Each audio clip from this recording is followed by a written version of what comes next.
Hi, my name is Annie, and welcome to the Walking Word, where we go through the Holy Bible in a year as part of discipling. We are currently reading the book of Deuteronomy, and we're in chapter 15 right now. We're looking at debts and how to, deal with the poor. But Deuteronomy is an interesting book because it captures, different it captures almost different elements of the entire Bible. It's a book of law, it's a historical book, it is a book of a further exposition of the laws, it is a book of history. Yeah, that's it. Chapter 15.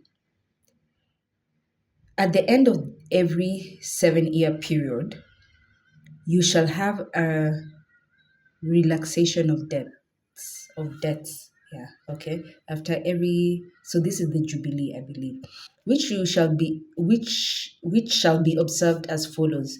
No, this is not Jubilee. I apologize. It's the Sabbath year.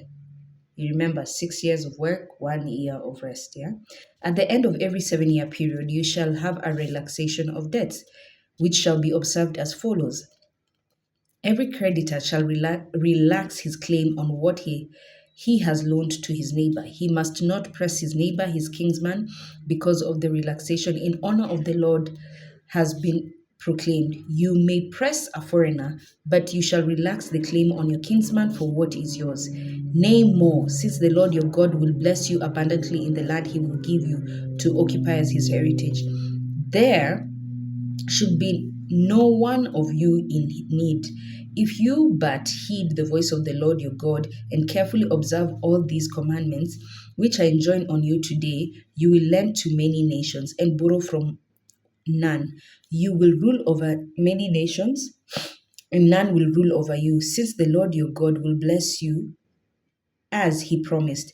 If one of your kinsmen in any community is in need of the land which the Lord your God is giving you, you shall not harden your heart, nor close your hand to him in his need. Instead, you shall open your hand to him and freely lend him enough to meet his need. Be on your guard lest, entertaining the mean thought that the seventh year, the year of relaxation, is near, you grudge help to your needy kinsman and give him nothing. Else he will cry to the Lord against you and you will be held guilty. When you give to him, give freely and not with ill will. When you give to your kid, don't force this. Yeah. When you give him and do not give it with ill will, like a bad heart. Yeah. For the Lord your God will bless you for this in all your works and undertakings. This is another place you see God blessing your undertakings is when you take care of your kinsmen. It's actually there.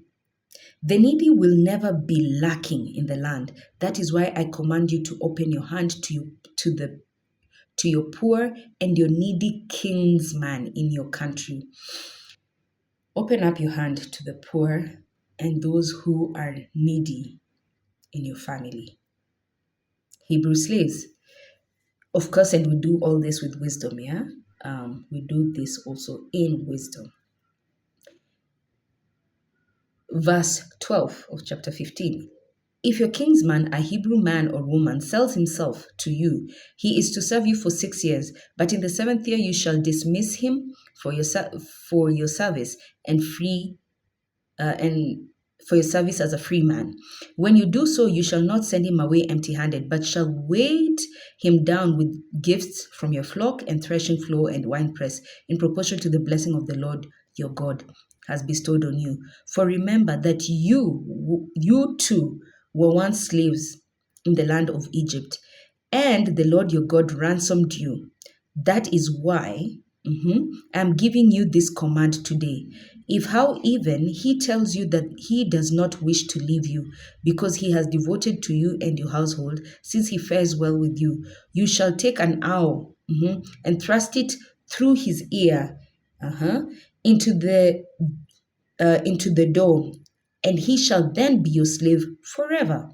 So if This person who has said, I love living with you, I love working with you, I want to stay with you here, I don't want to move out, I don't, God has already given instruction. When in the sixth year, release these people, give them capital, allow them to go flourish and, be a free man and be their own selves. But also, he says, but if this person chooses and says they want to stay with you, put a mark on them, with an owl. An owl is just a sharp tip.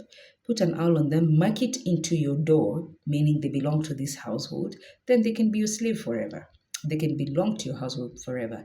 But then also remember that slaves were also heirs. So you were to treat your slaves as your children. That's why even in some instances, if you can remember Bilhah, um, uh, one of the concubine wives of Jacob, yeah, Bilhah and Zilpah, they and Zillah, sorry, Bilhah and Zillah, they the children that they got through Lair and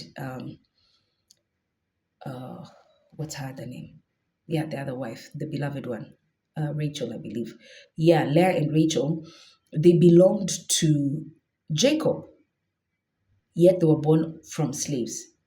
Does that make sense? I hope that's clear. So this is what God is reiterating. If they have been born in your house, they are your children. Yeah. So and they'll remain. We're in verse.